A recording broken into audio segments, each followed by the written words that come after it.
ځکه د توحید اوازونه د الله د یووالي اواز هغه په لکونو باندې خلق په یو اواز اوچتوي چې لبیک اللهم لبیک لا شریک لك لبیک ان الحمد والنعمة لك لا شریک لك د لبیک معنی دا ده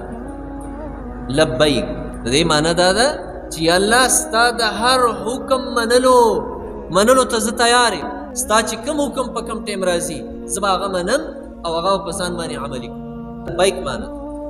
او د الله د توحید دا اواز هر مسجد کې هر کوڅه کې د هر مسلمان نارینه او زنانه د خولې نه پکار دی چې الله اکبر لا اله الا الله والله اکبر الله اکبر ولله دا د الله د توحید اقرار دی د الله د یووالي اقرار دی کله چې موږ او تاسو د دې خبرې اقرار وکړو الله ته خپل ځان حواله کړو چې لبیک بیا چې کوم حکم د الله راځي کاغه د مونځ په شکل کې راځي کاغه د روجې په شکل کې راځي کاغه د حج او د زکات په شکل کې راځي کاغه د قربانۍ او د فطرانې په شکل کې راځي او کاغه د دعوت د علم او د جهاد په شکل کې راځي نو دغه ټولو خبرو ته به زه تیار یم لبیک دا معنی د الله رب العالمین د عباداتو د پابندۍ